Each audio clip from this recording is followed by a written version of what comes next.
What is going on, y'all? This is Shadow, and I hope y'all are doing well. Hope everyone's safe. But sorry for the long hiatus. I actually have a very detailed video coming later to explain all that. But I really wanted to talk about, obviously, the changes that are coming to Tekken 7, because that's going to have some sort of impact later of what I'm going to be talking about in the video. So I just wanted to talk about it, get it out the way. Also, seen some YouTubers talk about it, talk about the balance changes, and I felt like they were a little incorrect, so I wanted to come at least with my own opinion as far as what's going on inside the video with the balance passage. So yeah, but without further ado, let's get into it, starting with this. Okay, so right off the back, we see Lars's back 1+2 being used in a screw launcher. So this is pretty good, just because that move has just been almost non-existent, unless it's like a hard read that you know somebody is sidestepping and you want to punish them big time. So with this being said, it looks like it's going to be useful in a sense to where you can catch them really good. And on top of it, if you look very closely into it, you can see Lee is doing like a 1+, or not a 1+2, but a 1-2 jab string combo, meaning that back 1+2 is going to be a counter hit launcher. And some people were saying that it's not, it's a natural launcher, but I'm like, you could see Lee is in the middle of the string, and I'm just like, yeah, that's a counter hit launcher. So it's pretty good. It's going to be interesting to see how people implement it. Obviously it has some crushing properties as well, and you know, it's good. It gives usefulness to that move, because obviously that move had no other use and hardly be used in combos. Obviously, if you're using your screw, you'd use down forward 1, or down forward 2-1, or back 1, or obviously send 3+4, you know, things of that nature. You want to use that combo or that move for the screw. So it's pretty good. It'll give it some use. Obviously, some new routes, maybe the same 1+ or forward 1+2 route, maybe a down forward 2-1 route. You know, it'll just have to be wait and see what the combos are, but we'll see how it goes. But it's good. It's a very good addition for Lars and that move. Now, I'm not going to touch on too much of these moves because I'm not too familiar with each of these players' moves that are being shown behind in the screen. With obviously Jack 2, it looks like his down forward 2-2, the second hit is a launcher, which would be interesting. That looks like it's on counter hit. The Yoshimitsu, I think that's his back 1+2 or his natural 1+2, one of those moves. It's like a back sway sort of type move, and obviously if you see closely, Devil Jin is trying to attack, and obviously he gets launched for it, a big launch too. So it looks like if you were Yoshi, you could probably do a delayed hop kick to get more damage and then go into some sort of stance. I don't know for sure. I've only played with Yoshimitsu a bit and it was fun, but I'm not too sure about the routes. Miguel, it's one of his savage stances that looks like the knee. I think it's Savage 3, I believe. That used to be just like a knockdown, like a back knockdown, and it looks like it's a crumple state, like a forward crumple state.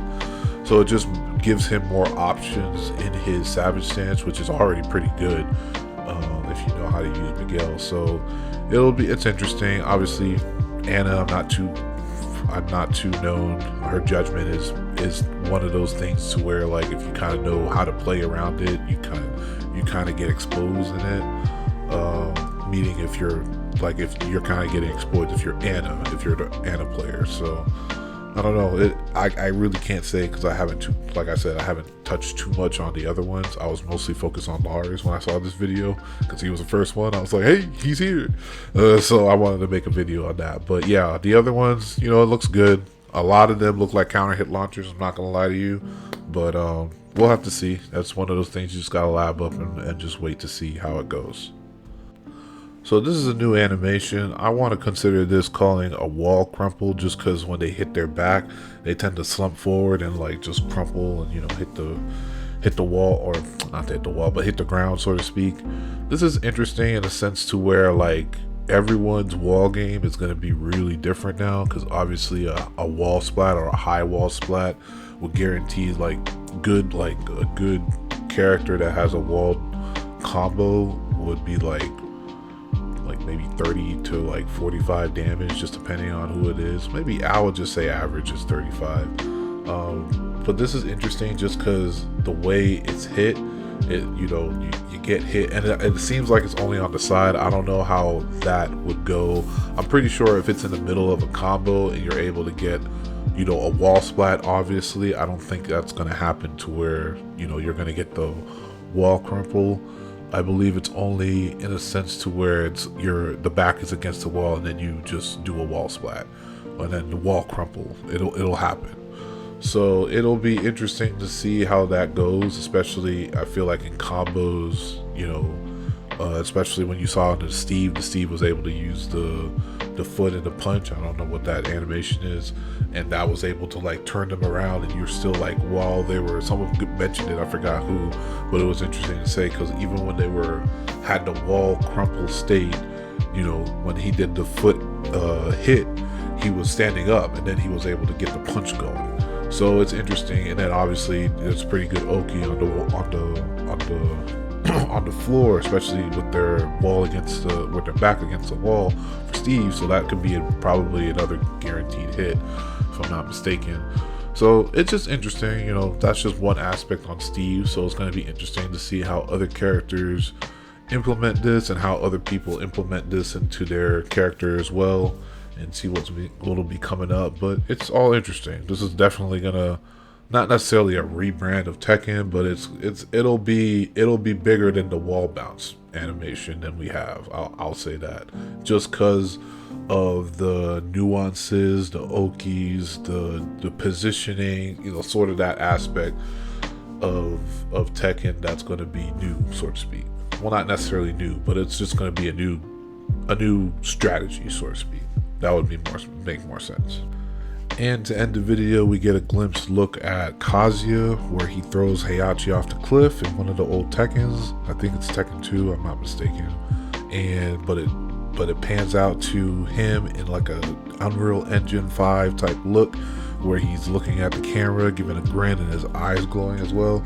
Looks really cool. I can't wait for Tekken 8 to come out, and just going to see how the gameplay is, but obviously we're gonna have to wait. My prediction is that the gameplay will be shown during the global finals, which will be in February, I believe, and I'm excited to look at that. Like, I'm always excited for Tekken, so it will be interesting to see that, but it's a long way away, so we'll have to wait. But without further ado, that's the end of the video. Like I said, if you enjoyed the video, please leave a like down below and make sure to subscribe for more content coming forward. I'm excited to bring this out to you, make more videos. As I said earlier in the video, I do have a video explaining coming later this year, later maybe month or two. I don't want to give a timetable out, but it is coming later. It's just explaining my hiatus and my direction for the channel as well. So hopefully you guys will tune in for that coming soon. But without further ado, I'm going to take off. Thanks as always for watching. Thanks as always for the support. I appreciate all of you, every single one of you, and I'm going to take off. Thanks for watching. Have a good one. See you in the next video, guys.